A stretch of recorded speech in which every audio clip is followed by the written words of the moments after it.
오늘은 사도행전 강의 6번째 시간으로 처음 걸어본 사람의 기쁨이라는 제목으로 하나님 말씀 전할 때에 크신 은혜가 있기를 주의 이름으로 축원합니다. 이 사도행전을 흔히 성령행전이라고 말하기도 합니다. 그 이유는 사도들을 통해서 성령이 하신 일들을 기록해 놓았기 때문입니다. 오늘 우리가 읽은 본문은 이 성령의 역사가 사도들과 제자들의 무리인 교회를 넘어서 교회 밖에 있는 사람들에게까지 나타나고 있는 것을 기록하고 있습니다. 이 베드로와 요한은 유대인들이 기도하는 시간인 제9시에 성전으로 기도하러 올라갔습니다. 이 두 사도는 기도하러 가는 도중에 나면서부터 걷지 못한 거지를 성전 미문이라는 곳에서 만나게 됩니다. 지난번에도 말씀드렸지만 유대인들은 우리 시간으로 오전 9시 그리고 12시 오후 3시에 하루에 3번 기도를 했습니다. 이 베드로와 요한도 유대인들의 관습에 따라서 3시에 기도하러 성전에 가는 길이었습니다. 그리고 기도하러 가는 도중에 나면서부터 걷지 못한 사람을 나사렛 예수 그리스도의 이름으로 걷게 한 사건이 바로 오늘 말씀입니다. 그렇다면 하필 왜 이날 이 일이 일어났는가? 이 베드로와 요한이 유독 이날만 성전에 가서 기도한 것은 아닐 것입니다. 그리고 성전 미문에서 구걸하던 나면서부터 걷지 못한 이 거지도 특별히 제9시에 미문에 나와서 구걸을 그때부터 시작했을 것이라고 상상하기 힘들죠. 베드로와 요한이 매일 기도하러 갔을 그 성전에서 또 매일 미문에 나와 구걸하던 그 거지에게 이날은 굉장히 특별한 날이 된 것입니다. 왜 이날이 다른 날과 달리 특별한 날이 되었을까요? 그것은 그날 그 시간에 성령께서 역사하셨기 때문입니다. 이 오순절 이전과 이후 제자들의 모습이 달라진 것처럼 오늘 성령께서 교회 밖에 있었던 이 거지에게도 역사하셔서 놀라운 변화가 일어난 줄 믿습니다. 이 태어나서 한 번도 걸어보지 못한 사람이 걷게 된 것은 일생일대의 놀라운 변화이죠. 성령의 역사는 이처럼 일생일대의 큰 변화를 가져다 줍니다. 이것은 예수를 믿고 구원받은 우리에게도 마찬가지인데요. 성령께서 내주하시는 사람은 이 나면서부터 걷지 못한 사람과 같이 놀라운 변화를 겪게 됩니다. 그 변화는 오늘 이 사람이 겪은 외적인 변화만을 의지하지 않고요. 내면의 변화, 가치의 변화, 그리고 삶의 방식의 변화 등 다양한 변화가 일어납니다. 오늘 베드로와 요한을 통해 일어난 성령의 역사를 통해 큰 은혜를 받으시고 우리도 성령의 역사가 일어나는 귀한 베델교회 성도님들 되시기를 주의 이름으로 간절히 축원합니다. 그렇다면 오늘 본문을 통해서 우리가 받을 은혜는 무엇이냐? 첫째는 어떻게 성령의 역사가 일어났는가입니다. 이 예수님의 제자들에게는요, 예수님의 약속대로 오순절에 성령을 보내주셔서 그들이 성령의 충만함을 받았습니다. 그리고 이 성령의 충만함을 받은 사도들이 다른 언어로 말하게 되었는데요. 그 다른 언어를 보면서 세술에 취했다라고 조롱하는 사람들에게 베드로가 담대히 예수님을 전하자 많은 사람들이 예수님을 믿고 성령의 역사로 교회의 공동체 안에 들어오게 되었습니다. 그리고 그들은 모여서 기도하고 구제하고 사도들에게 말씀을 배웠죠. 이것이 바로 초대교회의 탄생에 대한 이야기입니다. 오늘 말씀은 이 초대교회, 즉 제자들의 공동체 안에 들어오지 못한 사람에게도 성령께서 역사하셨다라는 사건이 기록되어 있습니다. 이 나면서부터 걷지 못한 사람이 일어난 사건은 예수님께서 승천하신 후에 사도들을 통해 처음 일어난 이적입니다. 예수님의 공생의 기간 동안 누가복음을 보면 70인을 보내셔서 능력도 주시고 복음도 전하게 하시고 귀신도 쫓아내고 제자들을 통해 이적도 행하게 하셨지만 오늘 사건은 예수님이 승천하신 후에 처음 일어난 이적 사건이라는 것이죠. 이것은 바로 이제 성령께서 역사하셔서 사도들도 예수님이 하신 하나님의 일들을 행할 수 있게 되었다라는 증거입니다.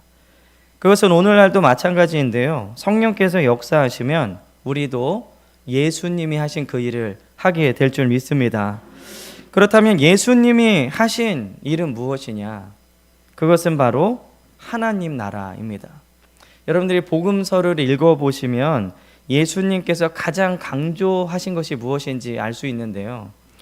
예전에 도덕책이나 이런 데 보면 흔히들 예수님이 강조하신 게 사랑이라고 알고들 있는데 사실 성경을 읽어보면 예수님께서 가장 많이 강조하신 것은 바로 하나님 나라입니다. 그래서 어떤 복음서에는 천국이라고 기록되어 있고 또 어떤 복음서에는 하나님 나라라고 기록이 되어 있는데 천국이라 그러면 왠지 죽어서 가는 굉장히 멀리 떨어진 것 같은 느낌이 있기 때문에 여러분들이 기억하실 때 예수님이 공생애 동안 가장 집중하신 것은 바로 하나님 나라다라는 것을 기억하시면 됩니다. 이 하나님 나라의 백성이 사는 삶의 방식을 말씀해 주신 것이 산상수훈이고요. 그리고 하나님 나라의 백성을 만들기 위해 예수님께서 지신 것이 바로 십자가입니다. 하나님 나라를 위해 하신 일이 바로 예수님의 공생애 동안 가장 집중해서 하신 일인데요. 예수님은 사도들에게 그리고 지금 우리들에게 하나님 나라의 일을 하라고 성령을 부어 주시는 것입니다.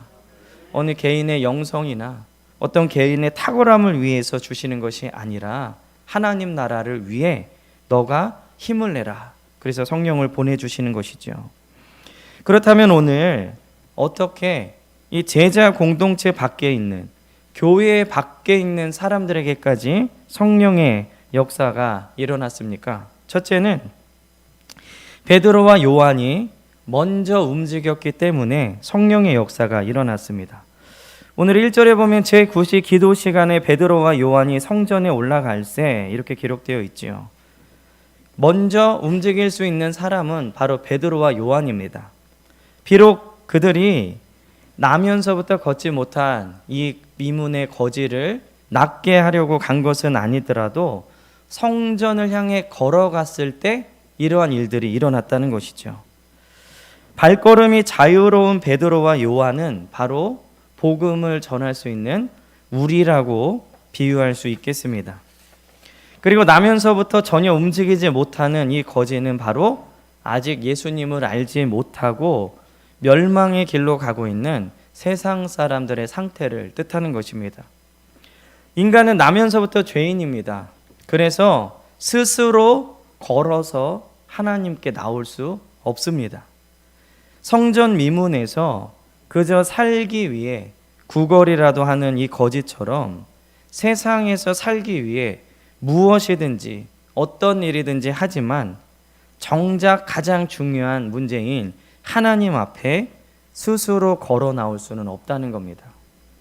베드로와 요한이 성전을 가다가 거지를 만나서 예수님을 전했던 것처럼 하나님 앞에 나올 수 없는 사람들에게 우리가 먼저 찾아가 하나님을 전해야 그들이 주님께로 나올 수 있습니다. 오늘 또 두 번째로 어떻게 그러면 교회 밖에 있는 사람들에게 성령의 역사가 일어났느냐? 이 베드로와 요한이 기도하러 성전을 향했기 때문에 역사가 일어난 것입니다. 이 성령의 역사는요, 하나님과의 관계가 깊은 사람들을 통해서 일어납니다. 하나님과의 관계가 소원하고 예배를 소홀하게 드리고 또 하나님에 대한 관심이 없는 사람을 통해서 성령의 역사가 일어나지 않습니다. 하나님과의 관계가 깊은 사람을 통해서 교회 밖에서도 성령의 역사가 일어나는 것이죠. 이런 표현은 죄송하지만 이 성전 미문의 거지는 오늘날로 말하면 교회 밖의 사람들입니다. 성령의 역사는 교회 안에서만 일어나지 않죠. 성전으로 기도하러 시간에 맞춰 간 것은 하나님과의 긴밀한 관계, 그러니까 늘 정기적으로 시간을 정해서 기도하고 성전을 찾는 그런 하나님과의 깊은 관계를 의미하는 것입니다. 우리가 베드로와 요한처럼 교회 밖에서도, 그리고 하나님을 모르는 사람들에게도 성령의 역사가 일어나게 하려면 먼저 우리가 하나님과의 깊은 관계를 유지하고 있어야 합니다. 내가 성령의 역사가 없이, 체험이 없이 어떻게 사람들에게 성령의 역사가 일어날 수 있겠습니까?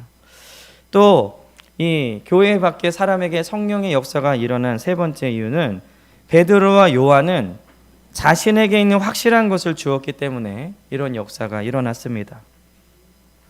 오늘 6절에 보면 이렇게 얘기하고 있죠. 베드로가 이르되 은과 금은 내게 없거니와 내게 있는 이것을 내게 주노니 나사렛 예수 그리스도의 이름으로 일어나 걸으라.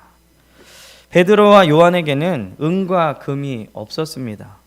그러나 자신들에게 있는 확실한 것을 주었죠. 그것이 바로 나사렛 예수의 이름입니다. 이 베드로와 요한이 성전을 향해 아무리 바쁘게 움직여서 이 거지를 만났더라도, 그리고 성전에서 아무리 많은 기도를 하는 사람일지라도 예수의 이름이 아니고서는 성령의 역사는 절대 일어나지 않습니다. 이 베드로와 요한 외에도요, 많은 유대인들이 성전에 나와서 베드로와 요한이 기도했던 이 시간 제9시에 기도를 했죠. 그리고 그들도 성전 미문에 앉아있는 거지를 보았을 것입니다. 하지만 유대인들이 9시에 성전에 가서 기도했다고 해도 성령의 역사는 일어나지 않았죠. 이 다른 유대인들과 베드로와 요한의 차이는 무엇입니까? 그들에게는 예수님이 없고 베드로와 요한에게는 나사렛 예수의 이름이 있었습니다. 성령께서는요, 예수님이 보내신 영인 줄 믿습니다. 예수님의 이름이 아니고서는 성령을 받을 수 없고요, 성령의 역사가 절대로 일어날 수 없습니다. 우리 지난주 말씀을 기억해 보면 이 베드로의 설교를 들은 유대인들이 형제들아 우리가 어찌할꼬 이렇게 제자들에게 물어봤죠. 그때 베드로가 회개를 하고 예수 그리스도의 이름으로 세례를 받고 성령을 선물로 받으라, 이렇게 그들에게 알려주었습니다. 이것만 보더라도요, 회개한 심령에 성령이 임하기 위해선 예수 그리스도의 이름으로 세례를 받는 것이 먼저다라는 것을 알 수 있습니다. 그러면서 우리 지난주 말씀을 잘 기억해 보면 성령의 선물을 받는 것은 무엇이냐? 그것은 바로 성령이 내 안에 계신 것, 성령이 내주하시는 것이라고 말씀을 전했죠. 우리는 성령이 내 안에 계신 것을 확인해야 내가 구원받은 것을 알 수 있습니다. 이 성령이 우리의 구원의 보증이 되신다는 것인데, 그러면 우리가 어떻게 성령이 내 안에 계신 것을 알 수 있느냐? 바울의 얘기를 세 가지를 말씀을 드렸는데 어떤 것이었죠?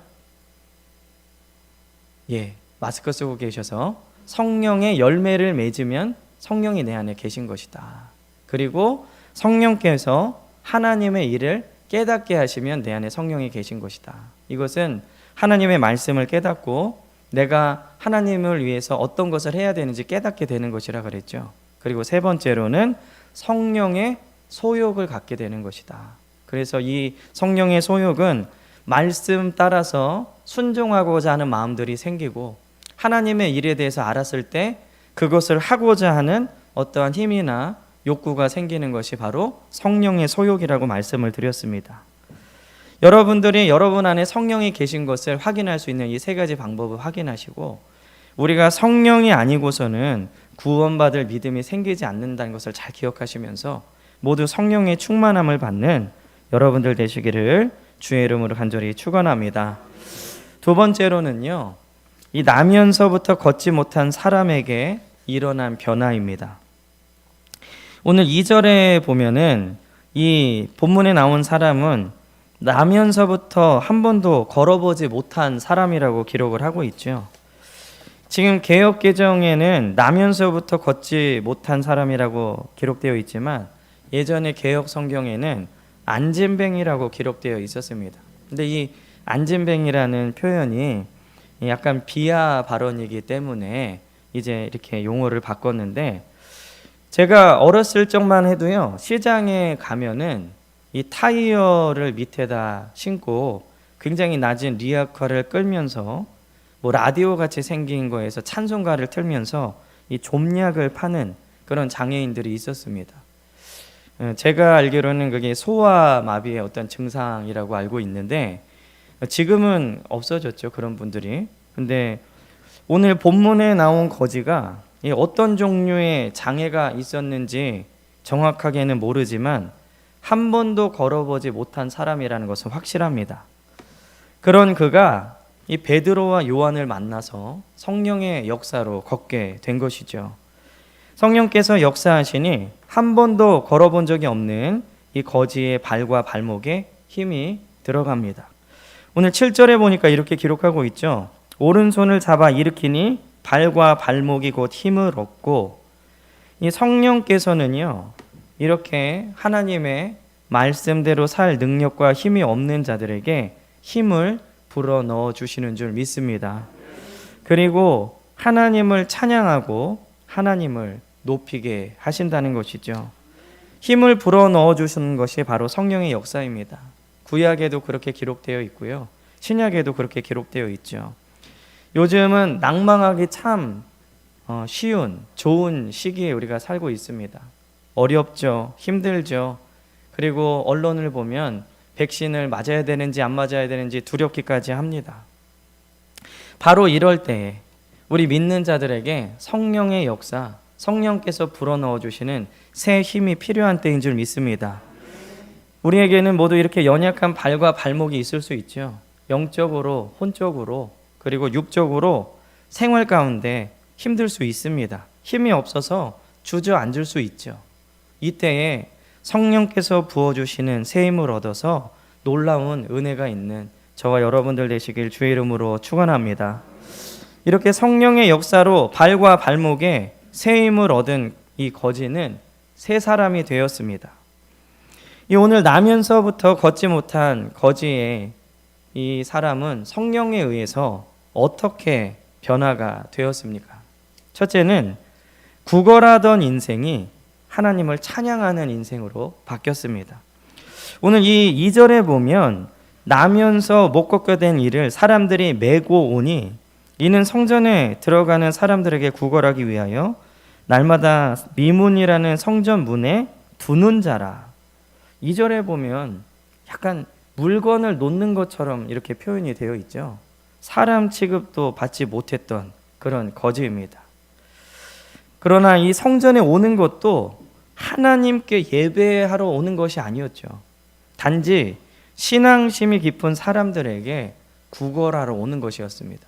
오늘날로 말하면 목이 좋은 곳에 차지해서 많이 구걸을 하려고 하는 것이죠. 그랬던 그가 8절에 보면 이렇게 기록하고 있습니다. 뛰어서서 걸으며 그들과 함께 성전으로 들어가면서 걷기도 하고 뛰기도 하며 하나님을 찬송하니. 구걸하던 인생이 하나님을 찬양하는 인생으로 바뀌었고, 성전 밖 미문에서 있었던 사람이 성전 안으로 들어가서 걷기도 하고 뛰기도 했습니다. 얼마나 놀라운 변화입니까? 많은 사람들에게 조롱받고 멸시받고 성전 안에 들어갈 수 없었던 인생이 성령의 역사로 변화되니까 일어나서 뛰고 하나님을 찬양하는 인생으로 바뀌었다는 것입니다. 이렇게 구걸하던 인생에서 하나님을 찬양하는 인생으로 바뀐 것은 오랜 기간 걸린 것이 아니에요. 순간적으로 일어난 것입니다. 베드로와 요한을 만난 그 순간 이렇게 바뀐 것이죠. 우리에게도 성령의 역사가 일어나면 더 이상 세상에서 구걸하지 않고요, 하나님을 높이는 삶을 살게 될 줄 믿습니다. 오늘 또 나면서부터 걷지 못한 거지는 성령에 의해서 어떻게 변화되었느냐. 두 번째로는 앉아있던 인생이 뛰고 서서 걷는 인생이 됐다는 겁니다. 이것은 수동적이고 그리고 사람들에게 받은 멸시 때문에 열등감과 수치심이 있는 인생, 아무것도 스스로 할 수 없는 인생이었다는 것이죠. 그래서 남의 도움이 없이는 절대로 살아갈 수 없는 인생이 이제는 스스로 걷고 움직일 수 있는 인생이 된 것입니다. 우리도 성령 받기 전에는 하나님을 위해 아무것도 할 수 없었던 인생에서 성령이 역사하시면서 하나님을 위해 놀라운 일들을 행할 수 있는 인생이 된 줄 믿습니다. 우리는 그래서 수동적인 신앙에서요, 적극적이고 능동적인 신앙이 되어야 합니다. 그저 교회에 한번 오는 것으로 만족하지 마시고, 내가 하나님 앞에 헌금을 드리는 것도 물론 귀한 것이지만 그것으로 내가 하나님께 할 일을 다 했다라고 수동적으로 신앙생활하지 마시고, 하나님 앞에 적극적으로 성령의 충만함을 받아서 하나님 나라를 위해 힘쓰시는 저와 여러분들 되시기를 주의 이름으로 간절히 축원합니다. 우리 베델교회는 이 성령 받기 전에 앉아 있었던, 걷지 못했던 거지와 같은 수동적인 신앙인들이 아니라 성령 받고 뛰며 성전 안에 들어가 하나님을 높여드리는 적극적인 신앙인들이 되시기를 주의 이름으로 간절히 축원합니다. 오늘 이 성령으로 인해 이 거지가 어떻게 변화되었느냐, 세 번째로는 멸시받던 인생에서 하나님의 능력을 보여주는 인생으로 바뀌었습니다. 오늘 10절에 보면요, 그가 본래 성전 미문에 앉아 구걸하던 사람인 줄 알고 그에게 일어난 일로 인하여 심히 놀라며 놀랍게 여기며 놀라니라. 본래 구걸하던 사람이라고 생각을 했습니다. 그러나 그는 이제 사람들에게 놀라움과 하나님의 능력을 보여주는 산 증인이 되었습니다.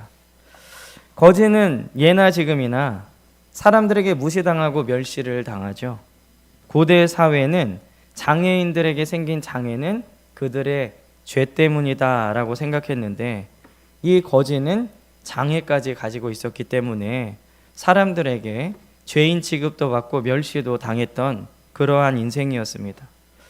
그러나 성령 충만으로 모든 것을 이기고 일어나게 된 후에는 멸시당하던 인생에서 놀라움과 하나님의 능력을 보여주는 인생이 되었다는 것이죠.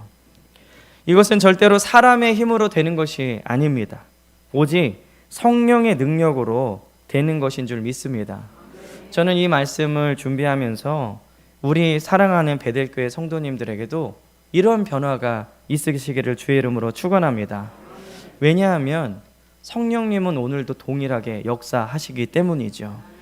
멸시받는 인생에서, 앉아있는 인생에서, 구걸하던 인생에서 하나님을 찬양하고 증거하고 성전 안으로 들어갈 수 있는 인생으로 바뀐 것처럼, 오늘 성령 받기 이전의 우리의 모습이 아니라 이제 성령 받은 후에 하나님을 높여드리고 변화되는 우리 귀한 베델교회 성도님들 되시기를 주의 이름으로 간절히 축원합니다. 마지막으로는요, 하나님의 치료 방법입니다. 오늘 이 성전 미문에 앉아있던 거지가 무턱대고 치료받은 것이 절대로 아니죠. 무슨 특효약을 먹은 것도 아닙니다. 오직 성령께서 역사하셔서 일어난 일입니다. 오늘 성전 미문의 거지가 어떻게 치료받았는지를 잘 알면 우리의 삶에 있어서 생기는 모든 아픔과 어려움을 성령의 역사로 치료받을 수 있습니다. 그렇다면 이 성전 미문의 거지는 어떻게 치료를 받았느냐? 첫째는 베드로와 요한의 이야기를 들었습니다. 오늘 4절에서 5절을 잠깐 보면요, 베드로가 요한과 더불어 주목하여 이르되 우리를 보라, 이렇게 먼저 얘기하고 있죠. 성령께서 역사해 주시는 거면 뭐 보라 귀찮게 하지 말고 그냥 일어나라 외치면 될 텐데 먼저 보라라고 얘기를 하고 있습니다. 5절에 보면 그가 그들에게서 무엇을 얻을까 하여 바라보거늘, 이렇게 기록을 하고 있죠. 비록 거지는 무엇을 얻을까 정말로 구걸하는 마음으로 바라봤을지라도 베드로와 요한의 말대로 했습니다. 오늘 이것을 보면서 우리는 먼저 하나님을 늘 바라봐야 합니다. 세상을 바라보지 말고 하나님을 바라봐야 성령의 역사가 일어나는 것입니다. 그리고 성전 미문의 거지처럼 우리도 하나님의 역사와 은혜를 기대하면서 그분을 바라봐야 되죠. 거지가 한 푼이라도 줄 것을 기대하는 건 당연한 것이죠. 마찬가지로 우리가 하나님을 바라볼 때 우리는 하나님의 역사와 은혜를 기대하면서 하나님을 바라봐야 될 줄 믿습니다. 그리고 우리를 보라 할 때 바라본 것처럼 우리는 말씀하시는 대로 순종해야 합니다. 하나님이 바라보라고 하신 곳을 바라보고 하나님이 말씀하시는 대로 그대로 행해야 하는 것입니다. 그럴 때 성령의 역사가 일어납니다. 오늘 우리는 주님의 말씀을 통해 무엇을 얻을까 기대하는 것, 이것이 바로 말씀을 듣는 성도의 자세입니다. 오늘 여러분들 기대하는 마음으로 여러분들의 기대보다 넘치게 부어주실 하나님의 역사가 있기를 간절히 축원합니다. 두 번째로 하나님의 역사는 우리의 기대와 다를 수 있습니다. 오늘 베드로와 요한에게요, 무엇을 얻을까 쳐다본 거지에게 베드로가 먼저 한 얘기는 뭐냐면 은과 금이 없다, 이렇게 얘기를 했죠. 은과 금을 얻으려고 한 거지에게는 실망스러운 말일 수 있습니다. 그러나 성령께서는요, 은과 금으로 바꿀 수 없는 더 놀라운 것을 주셨습니다. 그것이 바로 걸을 수 있는 힘이죠. 우리의 기대와 하나님의 응답이 다를 수 있습니다. 그러나 그 응답은 절대로 우리가 기대한 것보다, 기도한 것보다 나쁘거나 덜하지 않습니다. 하나님의 역사는 나에게 가장 좋은 것으로 주시는 역사인 줄 믿습니다. 이 성령의 치료는요, 가장 근본적인 문제를 치료해 주십니다. 은과 금은 모두 사라지고 혹은 다 써버리면 이 거지는 또 구걸해야 되지만, 걷게 하시는 성령의 역사는 근본적인 문제를 치료해 주셔서 스스로 일할 수 있고 스스로 돈 벌 수 있고 스스로 살아갈 수 있는 근본적인 힘을 주시는 것이죠. 우리가 기도할 때 당장 눈앞에 필요한 은금을 구하기보다는 근본적인 힘을 주시는 성령의 역사를 더 강구하시는 저와 여러분들 되시기를 주의 이름으로 간절히 축원합니다. 세 번째로 이 하나님의 치료 방법은 베드로의 오른손을 잡았다는 것입니다. 이 거지가 은금이 없다라고 말한 베드로와 요한의 이야기를 듣고요, 손을 만약에 뿌리쳤다면, 그러면 나는 필요 없어 라고 이렇게 했다면 오늘 이 일은 일어나지 않았을 것입니다. 왜 굳이 손을 잡아서 일으켰을까? 그냥 일어나 라고 말하면, 그래서 일어나면 그 사람의 믿음이 더 칭찬받을 텐데 베드로가 오른손을 잡고 일으켰죠. 오늘 이것은, 이 베드로의 오른손은 무엇을 의미하는 것이냐? 그것은 바로 믿음의 권유입니다. 나사렛 예수의 이름으로 일어나 걸으라, 이 말씀을 믿고 일어나라 라는 권유이죠. 근데 세상 사람들은 이 베드로의 오른손과 같은 복음을 거절합니다. 요즘 같은 시대에 너희나 잘 믿어라, 오히려 너희들의 모습을 보면 하나님의 교회에 안 계신 것 같다라고 복음을 거절합니다. 그러면서 은과 금이 있는 교회나 교회 건물에는 모이고 그 손은 잡으면서 나사렛 예수의 이름으로 일어나 걸으라 라는 베드로의 오른손은 거절한다는 것이죠. 심지어 교회 안에 있는 사람들조차도 복음의 오른손을 거절한다는 것입니다. 그러므로 우리는 믿음의 손으로 하나님의 오른손을 붙잡아야 될 줄 믿습니다. 그럴 때에 성령의 역사가 일어납니다. 오늘 우리는 베드로와 요한을 통해 일어난 성전 미문에 앉아있던 거지의 이야기를 들었습니다. 베드로의 능력, 거지가 이 발에 힘이 들어가서 일어난 것, 이것을 우리가 주목해야 될 것이 아니라 우리는 이들 가운데 역사하시는 성령님께 주목해야 됩니다. 성령의 역사는 공동체 밖을 넘어서 주저앉아 아무것도 못하는 사람들에게까지 일어난다는 사실을 기억해야 됩니다. 우리가 베드로와 요한처럼 성전을 향해, 그리고 날마다 기도할 때 우리를 통해 교회 밖에 있는 앉아있는 자들을 일으켜 주실 줄 믿습니다.